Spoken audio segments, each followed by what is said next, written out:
ये बात डिस्कस की थी कि इलेक्ट्रोमैग्नेटिक इंडक्शन का मतलब होता है कि जब किसी भी कॉइल के अंदर फ्लक्स चेंज होता है तो उस कॉइल के अंदर एक ईएमएफ जनरेट होती है।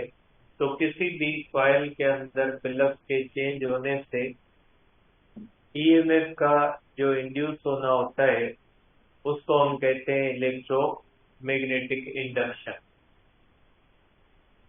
आज हम डिस्कस करेंगे बेटा, इसके अंदर एक चीज अभी मैंने डिस्कस नहीं की है कि हमने जो चीज पढ़ी थी कि जब किसी भी कॉइल के अंदर फ्लक्स कांस्टेंट होता है तो ईएमएफ नहीं बनती, और किसी भी चीज के अंदर जब फ्लक्स चेंज होता है तो ईएमएफ जो है वो इंड्यूस होती है।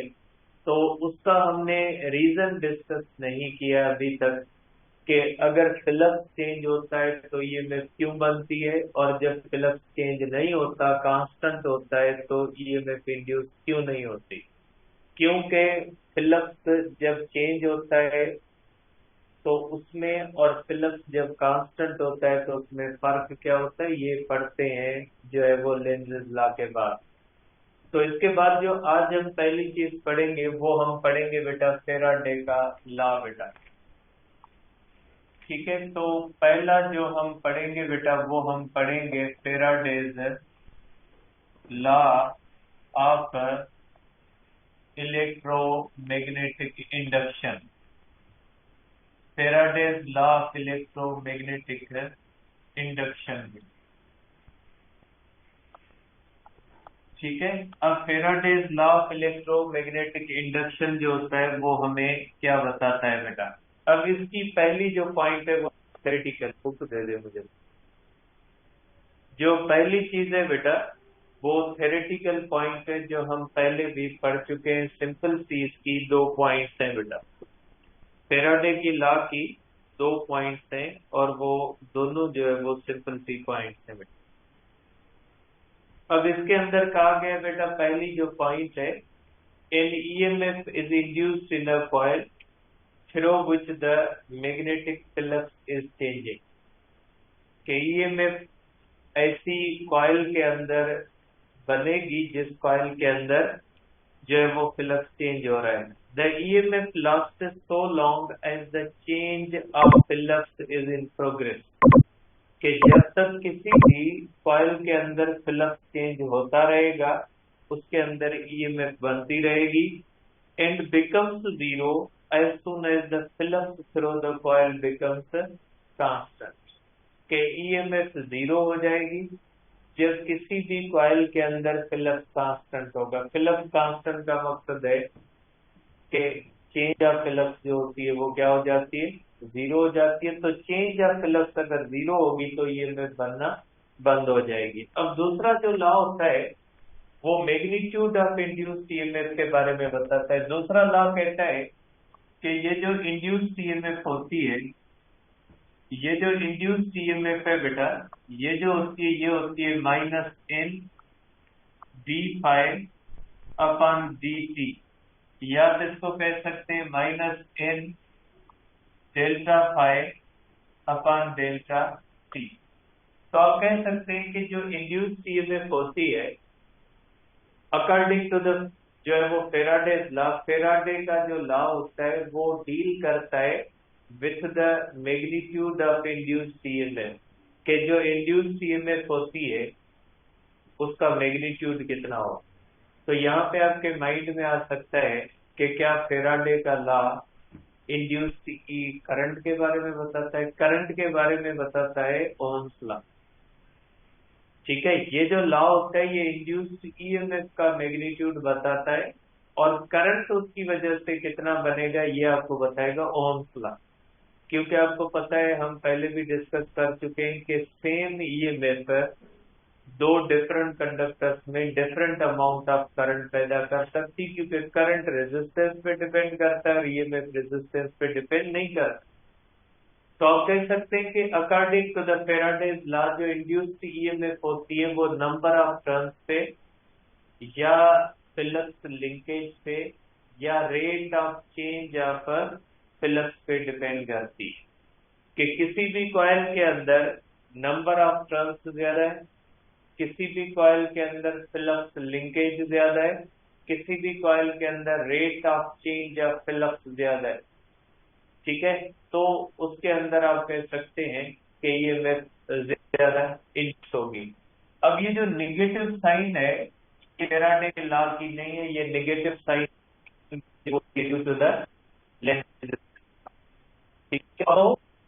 कि फैराडे का लॉ जो होता है वो deals with the magnitude of induced EMF. This law deals with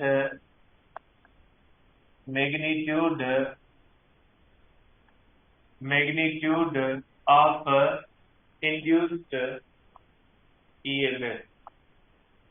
ये जो लॉ होता है ये इंड्यूस्ड ईएमएफ के मैग्नीट्यूड से डील करता है। अगर इंड्यूस्ड ईएमएफ जो होगी वो कम होगी ज्यादा होगी, किन फैक्टर्स पे डिपेंड करती है वो ये कहता है। और ये कहता है कि इंड्यूस्ड ईएमएफ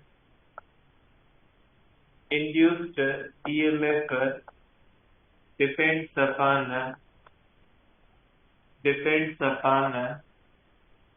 एक डिपेंड करती है बेटा नंबर ऑफ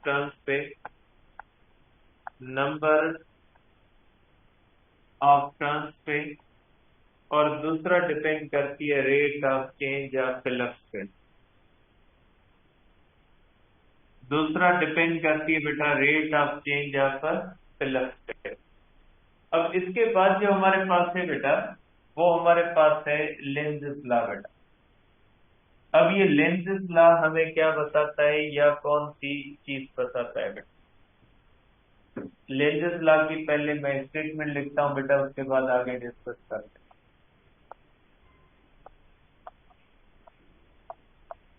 लेंज़ेस लॉ जो होता है, ठीक है, अब इसके बारे में आप कह सकते हैं बेटा कि ये जो फैराडे के लॉ के अंदर नेगेटिव साइन है, इस नेगेटिव साइन के बारे में डील करता है लेंज़ेस लॉ।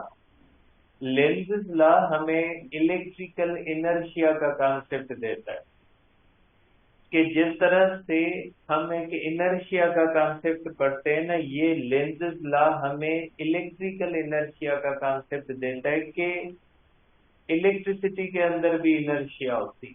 अब इलेक्ट्रिसिटी के अंदर इनर्शिया कैसे होती है?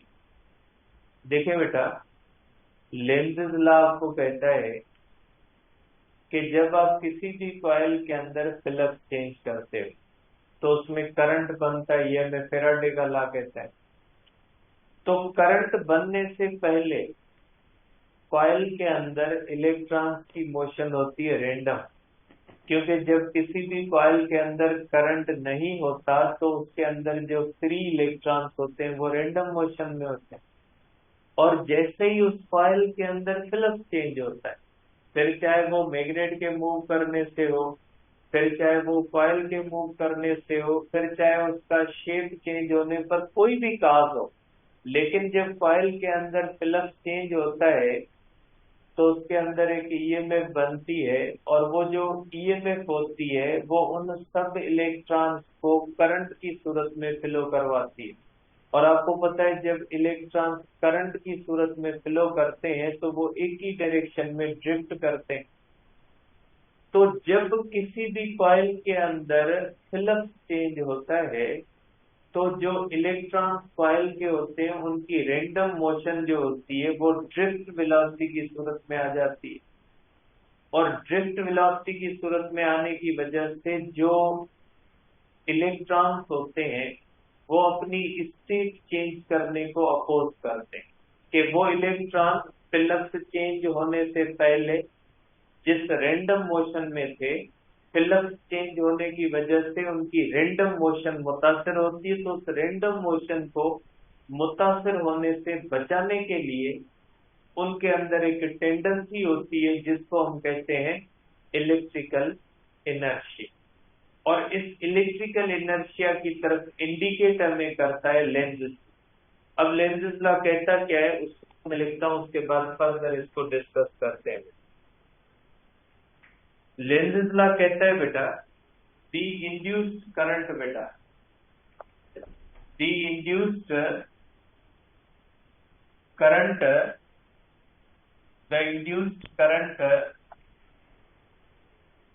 always flows in such a direction.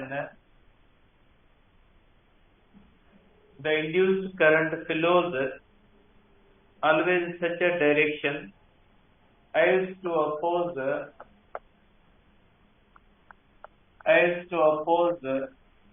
the change which is giving rise to it. ठीक है, कि जो इंड्यूस्ड करंट होता है वो हमेशा इस तरह से फ्लो करता है कि वो उस चेंज को अपोज करता है जो चेंज उसको राइज करती है। बिल्कुल इसी तरह से जिस तरह से न्यूटन के लॉ के अंदर हम पढ़ते हैं कि जब किसी भी बॉडी को हम रेस करवाते हैं या एक्सीलरेट या डिसेलरेट करवाते हैं तो वो बॉडी उस चेंज को अपोज करती है जो चेंज हम उसके अंदर पैदा करने की कोशिश कर रहे हो। अगर बॉडी को रेस्ट से मूव करवाने की कोशिश कर रहे हैं तो वो मूव करने की टेंडेंसी को अपोज करेगी। अगर मूविंग बॉडी को एक्सीलरेट करवा रहे हैं या डिसेलरेट करवाने की कोशिश करते हैं तो वो एक्सीलरेट या डिसेलरेट करने की टेंडेंसी को अपोज करती है और उसी टेंडेंसी को हम कहते हैं इनर्शिया। और वो किस पे डिपेंड करती है? वो डिपेंड करती है मास पे। अगर किसी भी बॉडी के अंदर ज्यादा मास होगा तो वो उतनी ज्यादा टेंडेंसी रखेगी अपनी स्टेट को चेंज करने की। ठीक है, इसी तरह से लेंज़ेस लॉ कहता है कि जब आप किसी भी कॉइल के अंदर फ्लक्स चेंज करोगे तो फ्लक्स चेंज करने से ईएमएफ इंड्यूस होगी और ईएमएफ इंड्यूस होने से करंट बनेगा। वो जो इंड्यूस्ड करंट होगा वो हमेशा उस काज को अपोज करेगा जो काज उसको राइज कर रहा है। ठीक है, तो जिस काज की वजह से वो करंट बन रहा होगा तो वो बनता हुआ करंट हमेशा उस काज को अपोज करेगा जो काज उसको राइज कर। और जो काज होता है करंट को इंड्यूस करने का काज जो होता है वो फ्लक्स की चेंज हो। तो इसका मकसद है कि इंड्यूस्ड करंट हमेशा फ्लक्स की चेंज को अपोज करेगा। अगर किसी कॉइल के अंदर फ्लक्स बढ़ रहा है तो वो इंड्यूस्ड करंट उस फ्लक्स को बढ़ने से रोकेगा। अगर किसी भी कॉइल के अंदर फ्लक्स कम हो रहा है तो वो इंड्यूस्ड करंट उस जो है वो कम होते हुए फ्लक्स को रोकने की कोशिश करेगा। ठीक है, इंड्यूस्ड करंट सिर्फ बढ़ते हुए फ्लक्स को रोकता नहीं है। इंड्यूस्ड करंट फ्लक्स जब कम हो रहा होता है ना तो भी उसको रोकता है, क्योंकि इंड्यूस्ड करंट हमेशा उस काज को अपोज करता है जो काज उसको राइज करता है। जब फ्लक्स बढ़ रहा होता है तो फ्लक्स का बढ़ना एक काज होता है, जब फ्लक्स कम हो रहा होता है तो फ्लक्स का कम होना एक काज होता है। तो अकॉर्डिंग टू द लेंज़ेस लॉ जब किसी भी कॉइल के अंदर फ्लक्स बढ़ रहा होगा तो इंड्यूस्ड करंट उस बढ़ते हुए फ्लक्स को अपोज करेगा और जब किसी भी कॉइल के अंदर फ्लक्स कम हो रहा होगा तो इंड्यूस्ड करंट कम होते हुए फ्लक्स को अपोज करने की कोशिश करेगा। कम होते हुए फ्लक्स को वो जो है वो आप कहें कि कांस्टेंट रखने की कोशिश करेगा और बढ़ते हुए फ्लक्स को भी कांस्टेंट रखने की कोशिश करेगा, क्योंकि अगर फ्लक्स कांस्टेंट होगा तो इंड्यूस्ड करंट नहीं बनेगा। आप इसको दो सिचुएशन में देख सकते हैं। सपोज करें आपके पास इस तरह से सोलिनॉइड है। अगर हमारे पास इस तरह से सोलिनॉइड है और इसके अंदर इस तरह से आप कह सकते हैं कि इसके अंदर अगर इस तरह से हमारे पास है। अब अगर कोई भी मैग्नेट इस तरह से मूव कर सकता है तो ये इसका नॉर्थ है और साउथ है। अब अगर ये नॉर्थ इस तरह से मूव कर रहा है, नॉर्थ इस मैग्नेट की तरफ मूव करेगा तो फ्लक्स बढ़ेगा और फ्लक्स के चेंज होने, फ्लक्स बढ़ने का मकसद क्या होता है? फ्लक्स चेंज होने से इसमें ईएमएफ बनेगी, इसमें करंट बनेगा। तो अकॉर्डिंग टू द लेंज़ेस लॉ ये जो इंड्यूस करंट होगा वो इस फिलअप को बढ़ने से रोकेगा। अब ये कैसे रोकेगा? ये ऐसे कि यहाँ पे जो करंट होगा ना वो एंटी क्लॉकवाइज बनेगा। अगर यहाँ पे करंट एंटी क्लॉकवाइज बनेगा तो ये कॉइल का फेस कौन सा बनेगा? नॉर्थ, और नॉर्थ नॉर्थ को क्या करेगा? अपोज करके रोकने की कोशिश करेगा। क्योंकि इस मैग्नेट को रोकने का तरीका सिर्फ यही होता है कि ये जो इंड्यूस्ड करंट है वो इस तरह से फ्लो करे कि इस कॉइल का ये फेस नॉर्थ बन जाए और नॉर्थ नॉर्थ को रोकने की कोशिश करे। तो ये होता है यहाँ पे कि आप कह सकते हैं कि अगर नॉर्थ करेगा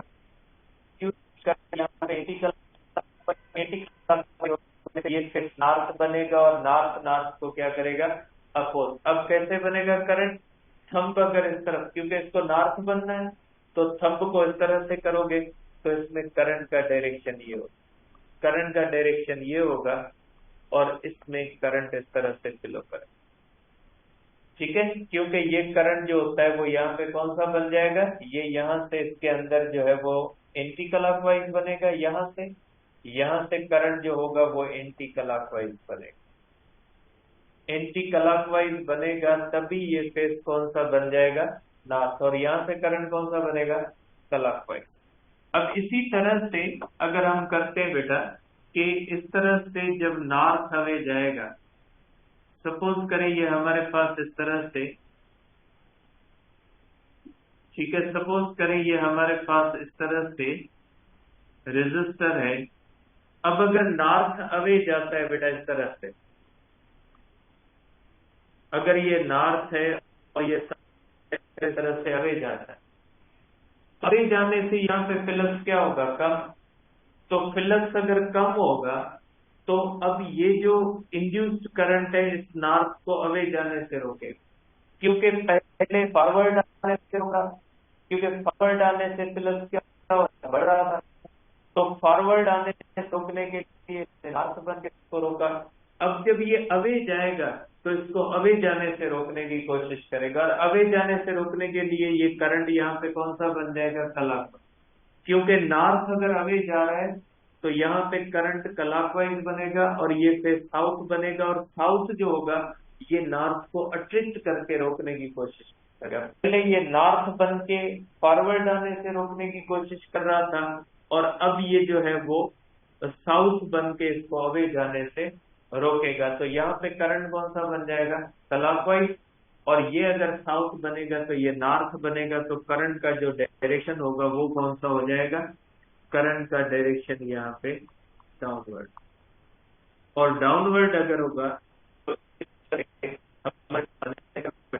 ठीक है सर, ये बनेगा इस तरह से बेटा, ये करंट इस तरह से आएगा और करंट का डायरेक्शन ये बदलेंगे। जब नॉर्थ इस तरह आ रहा है करंट का डायरेक्शन, जब नॉर्थ अवे जा रहा है करंट, तो यहाँ पे करंट कौन सा बना बेटा? एसी। इंडक्शन के अंदर करंट कौन सा बनता है? एसी करंट बनता है। तो ये आप देख सकते हैं, ये हमें कहता है लेंज़ेस लॉ। इसी वजह से जो होती है वो फैराडे के लॉ के अंदर निगेटिव साइन होती है। निगेटिव साइन यही चीज एक्सप्लेन करती है कि जब आप किसी भी कॉइल के अंदर फ्लक्स बढ़ाओगे तो बढ़ाने की कोशिश को अपोज होगी, जब आप किसी भी कॉइल के अंदर फ्लक्स कम करोगे तो कम होने की कोशिश को अपोजिशन आएगी। इसी तरह से अगर हम साउथ पोल मूव करवाएं, तो अगर साउथ पोल इस तरफ जाएगा तो यहाँ पे करंट क्लॉकवाइज होगा, और साउथ पोल अगर अवे जाएगा तो यहाँ पे करंट कौन सा होगा? जो है वो एंटी क्लॉकवाइज। आप इसको इस तरह से कर सकते हैं। अगर साउथ पोल टुवर्ड्स जाता है, साउथ पोल अगर इस तरह से जाता है तो यहाँ पे करंट कौन सा होगा? क्लॉकवाइज। ठीक है, और अगर इसी तरह से साउथ पोल अगर अवे जाता है, इसी तरह से साउथ पोल अगर अवे जाता है तो यहाँ पे करंट कौन सा होगा? Anti clockwise. ठीक है, इस तरह से होगा। और यहाँ पे आप लिख लें कि यहाँ पे करंट जो होता है ये कौन सा हो जाएगा? क्लॉकवाइज। ठीक है, ये नॉर्थ बनेगा, ये साउथ बनेगा। अब जब ये इस तरह से जाएगा तो ये साउथ बनेगा और ये कौन सा बन जाएगा? नॉर्थ बनेगा। साउथ इस तरफ जाएगा नॉर्थ बनेगा, साउथ बनेगा, साउथ अवे जाएगा नॉर्थ बनेगा, और ये कौन सा बनेगा, साउथ बनेगा। तो ये हमें बताता है लेंज़ लॉ। लेंज़ लॉ हमें बताता है कि साउथ सिंगल।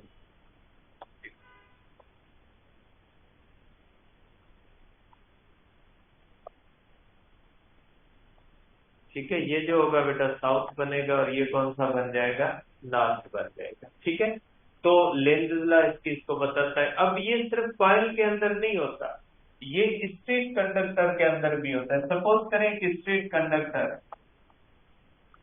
अब अगर स्ट्रेट कंडक्टर है हमारे पास, तो स्ट्रेट कंडक्टर का बिहेवियर क्या होता है। देखिए, अगर स्ट्रेट कंडक्टर को हम मूव करवाते हैं, ठीक है ना, ये हमारे पास है स्ट्रेट कंडक्टर।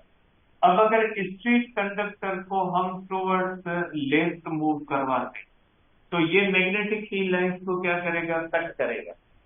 अब अगर ये मैग्नेटिक फील्ड लाइंस को कट करेगा, तो इसके अंदर भी एक ईएमएफ इंड्यूस होगी, और इस स्ट्रेट कंडक्टर के अंदर भी करंट बनेगा। अब स्ट्रेट कंडक्टर के अंदर अगर करंट बनेगा, तो स्ट्रेट कंडक्टर की एक सर्कुलर मैग्नेटिक फील्ड बनेगी, क्योंकि कोई भी स्ट्रेट कंडक्टर जब मैग्नेटिक फील्ड को कट करता है, ये मैग्नेटिक फील्ड अंदर की तरफ है, ये कंडक्टर इस तरह से, और ये कंडक्टर परपेंडिकुलर मूव कर रहा है।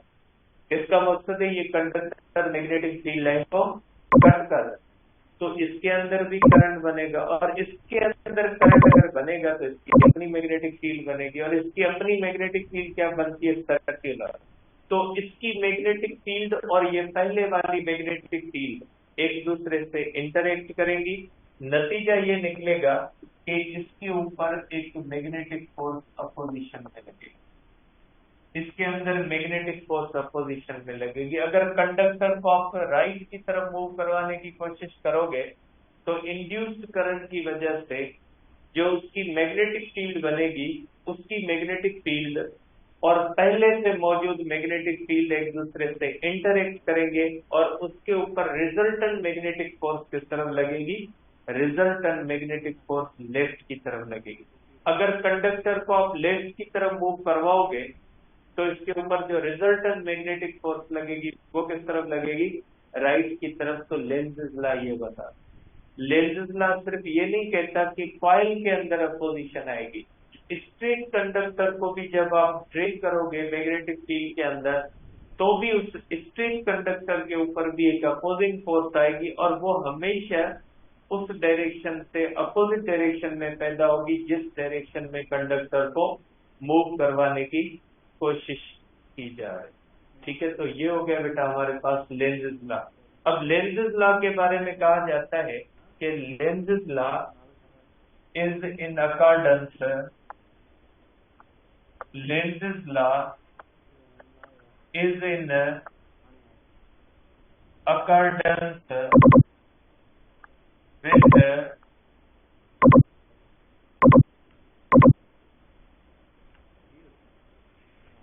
Conservation of energy.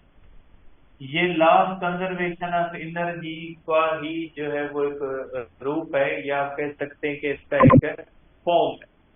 वो इसलिए कि जब ये नॉर्थ इस तरफ मूव करेगा, तो ये कौन सा बन जाएगा, नॉर्थ। अपोजिशन के खिलाफ मैग्नेट को मूव करवाओगे, तो आपका वर्क कन्वर्ट हो जाएगा इलेक्ट्रिकल एनर्जी। जैसे वर्क अगेंस्ट ग्रेविटी आप करवाते हो ना, तो वर्क अगेंस्ट ग्रेविटी किस में स्टोर हो जाता है, एज पोटेंशियल एनर्जी। इसलिए ये अपोजिशन जो होती है ना, अपोजिशन के खिलाफ आप जब वर्क करते हो, जैसे आप मैग्नेट को मूव करवाते हो, यहां से आपको क्या आएगी, अपोजिशन। अपोजिशन के खिलाफ मतलब जब मैग्नेटिक फोर्स के खिलाफ, जब मैग्नेटिक फोर्स के खिलाफ आप इसको मूव करवाओगे ना, तो आपका किया हुआ वर्क जो होगा वो किसमें कन्वर्ट हो जाएगा, इलेक्ट्रिकल एनर्जी। ठीक है, तो law of conservation of energy कहता है कि यहाँ पे भी आपका किया हुआ वर्क वेस्ट नहीं जाता, ये किसमें चला जाता है, इलेक्ट्रिकल एनर्जी में। यहाँ पे भी ऐसे होता है कि जब आप कंडक्टर को मूव करवाते हो तो अपोजिशन आती है, अपोजिशन के खिलाफ किया हुआ वर्क आपका किसमें कन्वर्ट हो जाता है, इलेक्ट्रिकल एनर्जी के अंदर। और यही वो रीजन है कि जैसे अगर किसी कॉइल के अंदर फिलप्स को कांस्टेंट रखते हैं तो ईएमएफ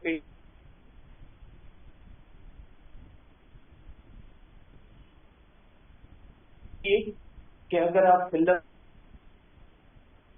न इस मैग्नेट को मूव करवाओगे न कॉइल को मूव करवाओगे तो आप इसके ऊपर वर्क नहीं कर रहे। जब आप वर्क नहीं कर रहे तो आप एक्सपेक्ट कर रहे हो कि इसमें इलेक्ट्रिकल एनर्जी बन जाए। बगैर वर्क के इलेक्ट्रिकल एनर्जी कैसे बने? क्योंकि law of conservation of energy कहते हैं कि वन फॉर्म ऑफ एनर्जी को आप अदर फॉर्म ऑफ एनर्जी में कन्वर्ट कर सकते हैं।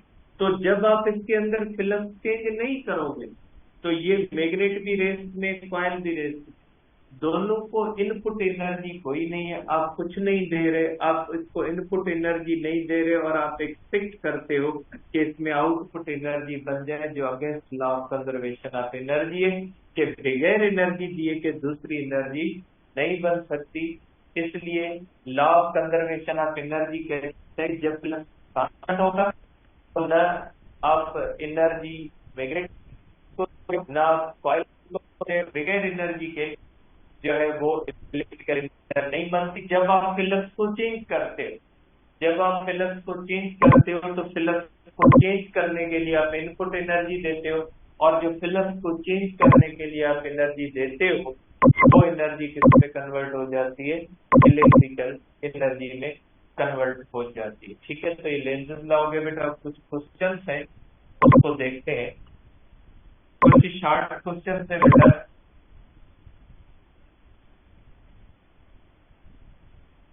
हमारे पास इस तरह से पहला क्वेश्चन है, ये क्वेश्चन बेटा हम डिस्कस भी कर चुके हैं। Does the induced EMF in circuit depends on the resistance of the circuit? देखिए, does the induced EMF, बेटा induced EMF रेजिस्टेंस पे डिपेंड करती है या नहीं करती? बेटा नहीं करती। ठीक है, और उसका दूसरा हिस्सा है कि does the induced current depends on the resistance of the circuit? induced current करता है, देखें EMF का फार्मूला ये है और करंट का फार्मूला ये। करंट रेजिस्टेंस पे डिपेंड करता है और इंड्यूस्ड ईएमएफ रेजिस्टेंस पे डिपेंड नहीं करती बेटा। ठीक है, अब दूसरा क्वेश्चन आप कर ले बेटा। दूसरा क्वेश्चन क्या बताता है? ठीक है बेटा, दूसरा क्वेश्चन ये चीज हमें बताता है। सेकंड क्वेश्चन है बेटा, इसको आप इस तरह से ले ले। ठीक है, is it possible to change the both area of the loop in the magnetic field passing through the loop and still no EMF is induced? क्या ऐसा हो सकता है कि किसी भी कॉइल का एरिया भी चेंज करें और उसमें मैग्नेटिक फील्ड भी चेंज करें और उसके अंदर करंट जो है वो न बने? देखें, सपोज करें बेटा, देखें करंट किस वजह से बनता है? Due to the change of flux. अब देखें आप एक कंडीशन, देखिए सपोज करें इसके अंदर आपने एक एरिया रखी हुई है और ये एरिया जो है ये 1 मीटर स्क्वायर। ठीक है, और इसमें से कितनी लाइनें गुजर रही है? इसमें से लाइनें गुजर रही इस तरह से, 3 लाइनें गुजर रही। ठीक है, अब इसकी एरिया को हम बढ़ाते हैं। ठीक है, अगर एरिया को हम इस तरह से डबल कर देते हैं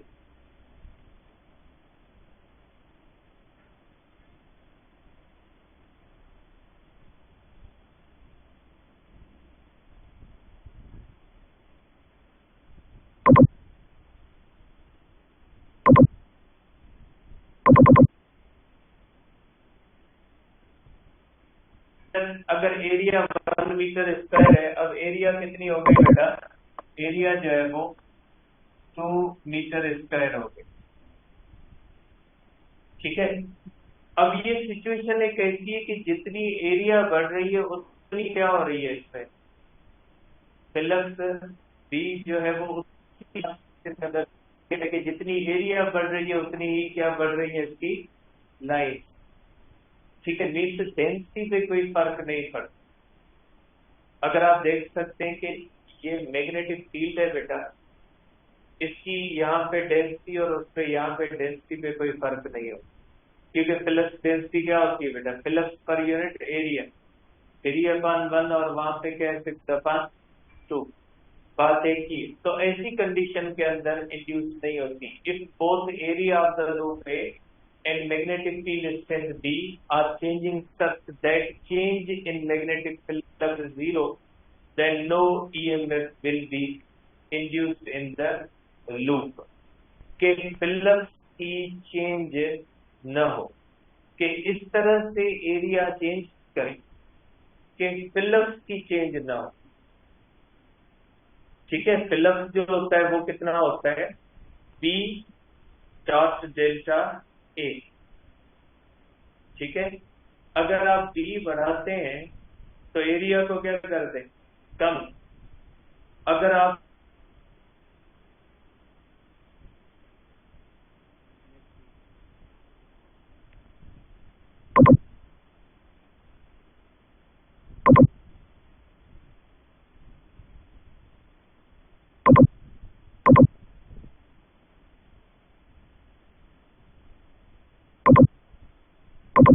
की जो प्रोडक्ट हो वो सेम रहे तो आप कहोगे कि उसके अंदर ईएमएफ जनरेट नहीं हो। ठीक है, क्योंकि ईएमएफ किस वजह से जनरेट होती है, due to the change of flux. ठीक है, तो उसको आप इस कंडीशन के अंदर कहें। अब इसके मुताबिक इसमें चेंज होगा या नहीं होगा। If both area of the loop A and the magnetic field strength B are changed such that change in the magnetic flux is zero, then no EMF will be induced in the loop। इसमें change होगी या नहीं, इसमें EMF induce होगी या नहीं होगी, इसमें होगी बेटा, फ्लक्स चेंज हो रहा है, इसमें फ्लक्स चेंज हो रहा है। फ्लक्स डेंसिटी क्या है, कांस्टेंट। अगर फ्लक्स डेंसिटी कांस्टेंट है लेकिन फ्लक्स क्या हो रहा है, चेंज हो रहा है, क्योंकि नंबर ऑफ लाइंस भी बढ़ रही है और एरिया भी बढ़ रही है। ठीक है, तो ये फ्लक्स यहाँ पे बुनियादी कॉन्सेप्ट कौन सा है कि ईएमएफ किस वजह से इंड्यूस होती है, due to the change of flux. अब तीसरी, a square loop of wire is moving through a uniform magnetic field normal to the loop। अब इसमें कहा गया है, इसमें ये समझाने की कोशिश की गई है कि जब कॉइल्स की बात आती है तो एंगल किसके दरमियान ली जाती है। जैसे इसमें ये चीज कही गई है कि आपके पास एक स्क्वायर लूप है बेटा, अगर इस तरह से एक स्क्वायर लूप है बेटा, इसका ये एरिया वेक्टर है और ये मैग्नेटिक फील्ड है बेटा, ये मैग्नेटिक फील्ड होती है बेटा बी। अगर ये एरिया इस तरह से मूव कर रही है कि एरिया वेक्टर और मैग्नेटिक फील्ड से पैरेलल है, तो क्या ईएमएफ इंड्यूस होगी या नहीं होगी, नहीं होगी। क्योंकि अगर एरिया वेक्टर और मैग्नेटिक फील्ड लाइंस एक दूसरे से पैरेलल है तो ये एरिया मैग्नेटिक फील्ड लाइंस को कट नहीं कर रहे। जैसे ये है ना बेटा बुक, ये इसका एरिया वेक्टर है। ठीक है, अगर यहाँ पे ये इस तरह से जो है वो मूव कर रहा है बेटा, इस तरह से, ये मैग्नेटिक फील्ड है। अब अगर ये बुक इस तरह से मूव करेगा तो इसका मकसद है कि जब ये इस तरह से मूव करेगा तो इसमें फ्लक्स न इंक्रीज होगा न डिक्रीज। मकसद एरिया वेक्टर और मैग्नेटिक फील्ड एक दूसरे से पैरेलल, तो जब ये इस तरह से पैरेलल मूव करेगा ना तो कोई भी फ्लक्स चेंज नहीं होगा, और फ्लक्स चेंज नहीं होगा तो ईएमएफ इंड्यूस नहीं होगी। तो यहाँ से आप देख सकते हैं कि जब कॉइल मूव करती है तो एंगल किसके दरमियान हम देखते हैं, एरिया वेक्टर और मैग्नेटिक फील्ड। अगर किसी भी कॉइल का एरिया वेक्टर और मैग्नेटिक फील्ड एक दूसरे से पैरेलल है तो कोई भी ईएमएफ इंड्यूस नहीं होगी। अगर एरिया वेक्टर और मैग्नेटिक फील्ड 90 पे है या सम अदर एंगल पे है तो उसके अंदर ईएमएफ इंड्यूस हो जाएगी बेटा। ठीक है, तो ये आप इसको ध्यान में रखिएगा बेटा। अब इसके बाद है बेटा हमारे पास 3 है,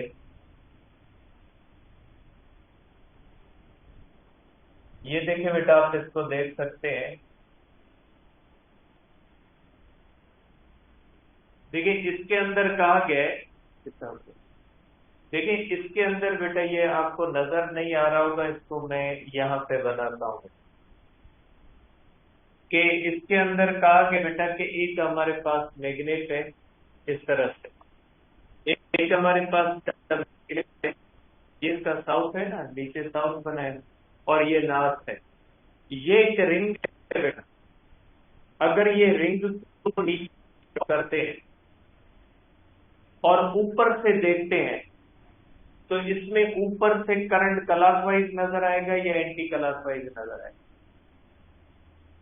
ये रिंग है, ये मैग्नेट पड़ा है, रिंग ऊपर से गिराते हैं इसके ऊपर, जैसे ये है फॉर एग्जांपल, ये एक मैग्नेट है और इस तरह से रिंग ऊपर से ड्रॉप होती, ठीक है।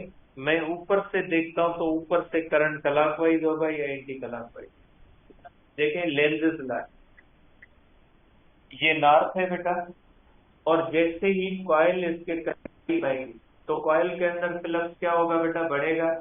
अगर कॉइल के अंदर फ्लक्स बढ़ेगा तो ये नॉर्थ है, तो नीचे वाला हिस्सा कौन सा बनेगा, नॉर्थ, क्योंकि अपोजिशन आनी है। लेंजेस लॉ कहता है ये नॉर्थ है तो नीचे से ये क्या बनेगा, नॉर्थ, तो नीचे से करंट क्या बनेगा, एंटी क्लॉकवाइज, तो ऊपर से करंट कौन सा बनेगा, क्लॉकवाइज बनेगा। तो according to the Lenz's law, अगर ये इसका नॉर्थ है, रिंग ऊपर से फॉल कराओगे तो रिंग के नीचे से जो करंट होगा वो कौन सा होगा, एंटी क्लॉकवाइज, तो ऊपर से क्या नजर आएगा, क्लॉकवाइज नजर आएगा, ठीक है। तो ऊपर से क्लॉकवाइज होगा और नीचे से करंट कौन सा होगा, एंटी क्लॉकवाइज, ठीक है। अब के अंदर एक क्वेश्चन भी पूछा जाता है कि जब ये रिंग इस तरह से ड्रॉप करेगी तो रिंग की जो एक्सीलेशन होगी वो एक्सीलेशन ड्यू टू ग्रेविटी के बराबर होगी या उससे कम ज्यादा होगी।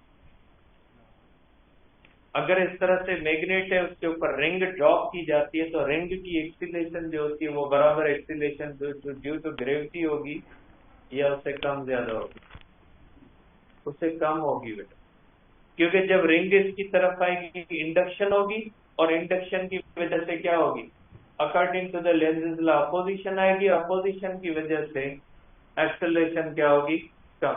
अब रिंग अगर इससे गुजर के नीचे चली जाएगी तो भी लेस देन जी होगी, क्योंकि जब ये नीचे जाएगी तो फ्लक्स क्या होगा, फ्लक्स कम होगा और फिर भी क्या आ जाएगी, अपोजिशन आएगी तो लेस देन जी, ठीक है।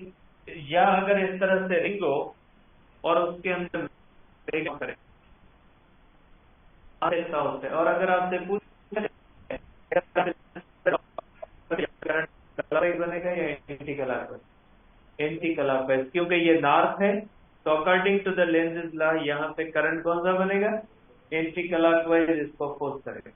लेकिन जब ये मैग्नेट इससे गुजर जाएगा, अगर मैग्नेट गुजर जाएगा इससे तो यहाँ पे करंट कौन सा होगा, क्लॉकवाइज होगा, क्योंकि अगर ये साउथ नीचे जाएगा तो यहाँ से क्या होगा, एंटी क्लॉकवाइज, तो ऊपर से क्या होगा, क्लॉकवाइज बेटा, ठीक है। According to the Lenz's law ये प्रॉब्लम्स है बेटा, ये मैं आपको भेज रहा हूँ, यहाँ पे नजर नहीं आ रहा, मैं आपको ग्रुप के अंदर भेज देता हूँ।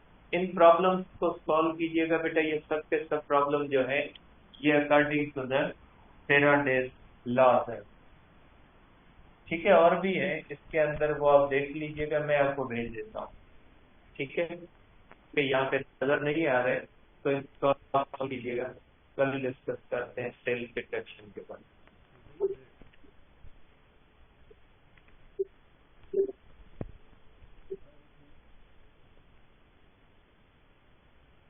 बायो, बेटा बायो की क्लास नहीं है, बायो की क्लास नहीं है।